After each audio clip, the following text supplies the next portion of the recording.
여러분, 윤서입니다. 오늘은요, 이제 2학기가 되고 입시철이 되면서 저에게 외고 어떻게 들어갔어요? 자소서는 어떻게 쓰는 건가요? 자소서랑 면접 꿀팁 좀 더 정확하게 알려주세요 하는 질문이 굉장히 많이 들어왔어요. 그래서 제가 면접이나 자소서 학원 일절 다니지 않고 외고에 합격할 수 있었던 이유, 자기소개서와 면접 준비하는 방법과 꿀팁에 대해 여러분들께 알려드리려고 합니다. 자소서 같은 경우는 띄어쓰기 포함 없이 1,500글자 이하로 준비해야 하며, 저 같은 경우 꿀팁을 드리자면 이제 자기주도 학습이 20점이고 이제 지원 동기 및 진로 계획이 10점이고 인성도 10점이잖아요. 그래서 이제 저는 자기주도 학습을 약 700자, 그리고 지원 동기 및 진로 계획을 400, 그리고 인성도 400 이렇게 좀 배분을 해가지고 자소서를 썼던 것 같아요. 그리고 이제 진짜 중요한 거는 여러분의 성적, 점수, 석차, 뭐 자격증, 입상, 아니면 내가 누구인지 암시하는 것이나 아니면 부모님의 지위 이런 거 절대 일절 들어가면 안 됩니다.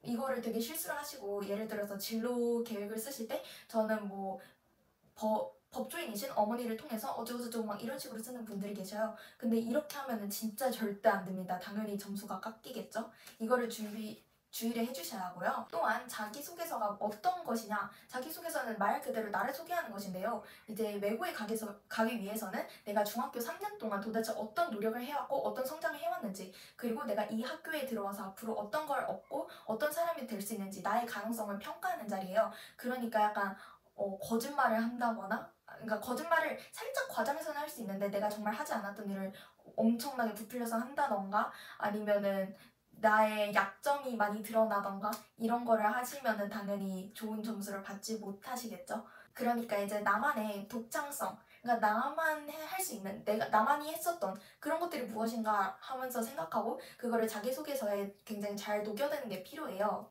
또 중요한 게 이제 저희는 글자 수를 엄청 줄여야 돼요. 뭐 1,500글자? 어떤 사람은 많아 보일 수 있겠지만 막상 쓰고 나면은 정말 적은 글자 수인 걸 알게 되실 거예요. 우선 뭐뭐 했습니다를 뭐뭐 했다 이런 식으로 반말로 쓰셔도 상관없고요. 학교 이름 쓰실 때 예를 들어서 저는 명덕외국어고등학교잖아요. 근데 뭐 모든 학교를 언급할 때마다 명덕외국어고등학교, 명덕외국어고등학교 이렇게 쓰면은 진짜 글자 수가 부족해요. 그래서 저 같은 경우는 이제 처음에는 명덕외고 이런 식으로 좀 줄였다가 그것도 안 돼가지고 본교 아니면 학교 이런 식으로 딱 두 글자만 썼습니다. 이런 식으로 이제 여러분의 상황을 고려해가지고 최대한 학교 이름도 줄여서 쓰시는 것이 필요할 것 같아요. 정말로 반말을 쓰시거나 아니면 학교 이름을 짧게 줄여서 쓰셔도 솔직히 그렇게 큰 문제가 되지는 않아요. 그래서 되게 글자 수가 넘치시는 분들에게는 이런 방법을 추천드립니다. 그럼 그렇다면 이제 세부적으로 들어가서 자기주도 학습과 지원 동기 및 진로 계획, 그리고 인성 부분에 어떻게 적어야 하는지 알려드릴게요. 우선 자기주도 학습에서는 내가 중학교 3년 동안 어떤 공부를 스스로 해왔는지에 대해서 증명하는 그런 문항인데요. 자, 이제 어떤 공부를 해요. 어떤 공부를 했는데 어떤 계기로 이 공부를 시작했는지, 이것을 잘하기 위해서 내가 어떤 것을 했는지에 대한 과정과 내용, 그리고 결과를 통해서 내가 얻은 점, 그리고 추후 활동할 것, 이렇게 순서대로 적는 게 굉장히 중요해요. 자기주도 학습을 작성하는 데는 크게 두 가지로 보시면 되는데, 한 가지는 이제 학교 교과나 아니면 다른 활동들을 통해서 내가 어떤 식으로 공부를 해왔는지가 있고, 두 번째는 이제 공부법, 말 그대로 공부를 하기 위해서 어떤 노력을 쏟았는지, 이렇게 두 가지가 있어요. 이제 학교에서 활동한 것 중에서 자신이 관심 있었던 분야, 뭐 사회도 괜찮고 뭐 영어도 괜찮고 다 괜찮아요. 여기서 이제 주제를 뽑아가지고 내가 관심을 가졌던 것, 그것의 동기와 시작, 그리고 이거를 통해서 내가 어떤 걸 배웠고 어떤 것을 추가로 더 공부하게 되었는지. 두 번째는 공부법인데요. 이제 공부법 같은 경우에는 문제점이나 아니면 관심사를 하나 설정하셔야 돼요. 예를 들어서 나는 이런 과목을 했는데 어떤 부분에서 어려움을 겪었다. 이를 해결하기 위해서 어쩌고저쩌고 이렇게 될 수도 있고, 아니면은 이런 과목에 관심이 있었는데 뭐 더 잘하기 위해서 이거를 했다. 이런 식으로 가는 방향이 있어요. 그래서 이제 어떤 과목이 있잖아요. 어떤 과목이 아니면 전체적인 공부법이 될 수도 있지만, 무튼 어떤 공부를 하면서 뭐 이러이러한 문제점 혹은 이러이러한 더 알고 싶은 점을 느꼈고 이걸 해결하기 위해서 내가 스스로 어떤 활동을 했다 하면서 적으시는 게 두 번째 방법입니다. 영어를 예시로 들어보자면 영어의 다양한 표현이나 어휘에 대해서 많은 어려움을 느꼈고 독해에 대한 어려움을 느꼈다라고 가정을 했을 때 뭐 테드를 보거나 뭐 CNN, UN 연설 아니면 뭐 예능이 될 수도 있겠죠. 이런 것들을 통해서 일상 회화나 단어를 많이 접하고 그걸 통해서 이제 여러 가지 어휘를 습득함으로써 기본적인 영어 능력을 키울 수 있었고 독해 면에서도 발전을 이룰 수 있었다. 또 이제 팝송 여러분 많이 들으시잖아요. 팝송을 통해서 이제 뭐 팝송에서 쓰는 뭐 생활 회화라던가 아니면은 되게 많은 가사에 많은 표현이 담겨 있잖아요. 그 비유가 될 수도 있고 아니면은 상징적 의미가 될 수도 있고 아니면은 진짜 이디엄이나 컬로케이션 이런 게 될 수도 있잖아요. 그런 거를 이제 많이 배웠고 결과적으로 일상 회화뿐만 아니라 뭐 장문이라던가 이런 식으로 본인이 어떤 거를 더 잘하게 됐는지에 대해 적으시면 됩니다. 뿐만 아니라 이제 문제풀이에도 적용할 수 있는데요. 일단 뭐 국어나 역사, 사회 뭐 이런 다양한 과목들이 있으면은 만약에 문제를 풀었을 때 정답을 찾는 것보다는 다른 오답들이 있을 거 아니에요. 이 오답이 왜 틀렸는지에 대해서 분석하면서 문제 해결 과정을 늘렸다 이런 식으로 예시를 또 들 수가 있겠죠. 근데 여기에서 주의하셔야 될 점은 뭐 엄청 많은 내용이 있을 거 아니에요. 근데 그거를 다 나열식으로 적는 거 정말 비추입니다. 왜냐하면은 진짜 나열식으로 그냥 이것도 하고 저것도 하고 이것도 하고 저것도 했어요 하면은 약간 면접관 입장으로서는 약간 찍먹처럼 보일 수가 있거든요. 그냥 뭐 완전 왔다 갔다 이리저리 그냥 이것도 하고 저것도 하고 이것도 하고 저것도 하고 근데 또 이렇게 나열하다 보면은 자기가 뭘 배우고 뭘 느꼈는지 그거에 대해서 구체적으로 적을 글자가 부족해요. 그러면은 그래서 얘가 뭘 느꼈는데 이렇게 되는 현상이 발생하거든요.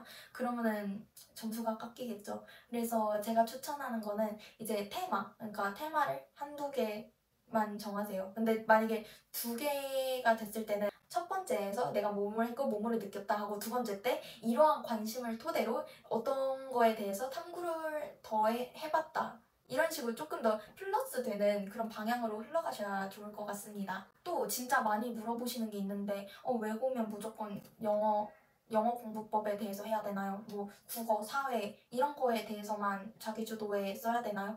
절대 아닙니다. 뭐 수학 쓰셔도 되고 과학 쓰셔도 돼요. 일단 자기주도 학습 자체가 근본적으로는 내가 공부를 위해 자기주도적으로 어떤 걸 했냐 그런 걸 물어보는 거잖아요. 그래서 예를 들어서 수학이 어려웠고 수학에 대해서 쓰고 싶어요. 근데 만약에 또 내가 경제학과 혹은 경영학과 지망이에요. 수학 그래프를 분석하는데 이러이러한 점에서 어려웠다. 뭐 어쩌고저쩌고 어쩌고저쩌고 뭐 이런 과정을 통해서 수학에 대한 자신감을 줄 수 있었고 수학 그래프 분석 및 수학 그래프의 문제 해결 능력을 가졌다. 이를 토대로 경영 경제에 뭐 적용을 해가지고 어떠어떠한 능력을 키웠고 그리고 그것을 바탕으로 어떤 활동을 했다. 이런 식으로 풀어나가면 절대 문제가 안 되겠죠? 이제 다음으로 넘어가서 지원 동기 및 진로 계획에 대해서 말씀드려 볼 건데요. 우선 지원 동기에 대해서는 두 가지를 신경 쓰셔야 돼요. 자신의 진로 그리고 이제 학교에 대한 관심. 이제 예를 들어보자면 뉴스에서 뭐 쪽법 소년이 있었는데 그 범죄를 저지름에도 불구하고 나이가 어리다는 이유로 정당한 처벌을 받지 못하고 살아가는 것이 굉장히 사회 문제를 야기한다. 따라서 좀 더 조화로운 사회를 만들고자 법에 대해 관심을 가지게 생겼고 이런 것을 한 결과 나에게 법조인이라는 꿈을 만들어 주었다. 이런 식으로 쓰셔도 되고 아니면은 교육적으로 예시를 하나 더 들어보자면 우리나라 교육의 문제점이 있잖아요. 뭐 너무 과도한 선행학습, 뭐 조기 교육, 뭐 이런 것들로 인해서 어린아이들이 제대로 성장하지 못하는 점이 굉장히 마음이 아팠다. 따라서 이를 해결하고자 어떠한 정책을 만들거나 아니면은 어떠한 교육을 만드는 직업을 희망하게 되었다. 뭐 이러면서 자신에게 정말 와닿았던 사례를 가지고 쓸 수가 있죠. 예를 들어서 저는 이제 약간 중학교 동아리 활동과 엮어서 했는데 제가 중학교 때는 진로가 춤 쪽이었어요. 그래서 사실 진짜 제 중학교 생기부는 별게 없거든요. 진짜 맨날 춤, 케이팝, 춤, 케이팝 이런 것밖에 없었는데 저는 좀 꾀를 썼죠. 제가 외교관을 지망하고 영도 외고에 들어왔는데 저 같은 경우는 어릴 때부터 굉장히 케이팝도 좋아하고 이제 좀 글로벌한 걸 좋아했어요. 그거를 이제 동아리 활동을 통해서 이제 케이팝에 굉장히 관심을 많이 가지게 되었는데 그럼 케이팝이 이제 해외로 확산하는 그런 글로벌적인 면모를 보이고 케이팝을 통해서 우리나라의 위상을 높이는 것에 대해서 관심을 가지게 되었다. 이런 것이 나의 꿈을 외교관으로 만들어 주었다. 뭐 이런 식으로 썼었어요. 또 이제 지원 동기에는 학교에 대한 사랑이 중요하죠. 학교에 대한 사랑을 나타내려면 뭘 하셔야 됩니까? 학교에 대해 많은 것을 알고 계셔야겠죠. 네, 일단 저희 학교 기준으로 설명을 드리자면 저희 학교는 이제 기숙사가 있고 또 세계문화축제가 저희 1년 중에 가장 큰 행사예요. 그래서 이 두 개를 가지고 기숙사를 통해서 얻을 수 있는 장점과 그리고 세계문화축제를 통해서 기대하는 것들 이런 거를 적었고 이제 동아리 같은 경우에도 제가 지금도 결국 댄스 동아리에 들어가기는 했지만 그때 동아리로 이제 모의 유엔 동아리나 아니면 공공 외교 동아리에 들어가겠다라고 썼었어요. 이런 식으로 진짜 학교에 대해서 진짜 촘촘히 알아보시고 저의 진로와 관련된 것들을 이제 뽑아서 나는 이러한 거에 관심이 있고 따라서 이 학교를 지망하게 되었다 쓰시는 게 굉장히 중요합니다. 이제 또 진로 계획 같은 경우에는 지원 동기를 바탕으로 나는 이 학교에서 이 학교의 어떤 프로그램을 통해 혹은 이 학교에서 어떤 나의 노력을 통해 진로를 위해 달려갈 것인지 그거에 대해서 적으시면 됩니다.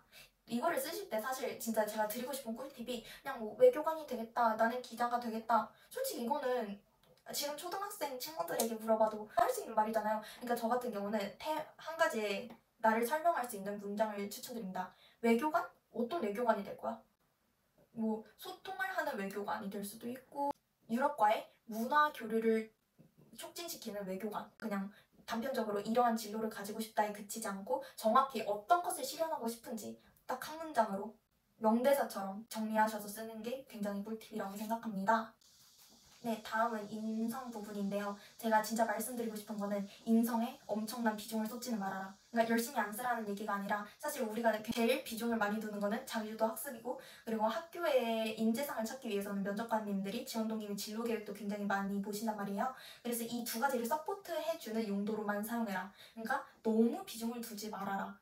라는 말씀을 드리고 싶고요. 인성을 쓰실 때는 이제 키워드를 정하시면 됩니다. 배려, 나눔, 협력, 존중 이게 될 수도 있고 아니면은 자신만의 독창적인 키워드를 만드셔도 돼요. 그 키워드와 함께 이제 중학교 3년 동안 생활을 하시면서 어떤 문제점이 있었는지 혹은 내가 굉장히 관심을 가지고 이제 인성적인 부분에서 성장했던 것이 있는지 사례를 한번 생각을 해보세요. 이제 저 같은 경우는 또 지원 동기에 이어서 인성도 동아리로 쓰긴 했는데 이제 제가 댄스 동아리를 했었잖아요. 저희 댄스부에 정말 끼가 많고 진짜 실력도 출중하고 굉장히 열정적인 친구들이 많았어요. 리더를 했었는데 의견 충돌이 굉장히 많았어요. 이 문제를 해결하기 위해서 저 같은 경우는 멤버들의 의견을 하나하나 물어봤어요. 이거에 대해서는 어떻게 생각하냐? 너가 원하는 동아리, 너가 원하는 무대는 무엇이냐? 이렇게 다 의견을 들어보고 수업을 해가지고 최대한 중화된 그 시점을 찾았어요.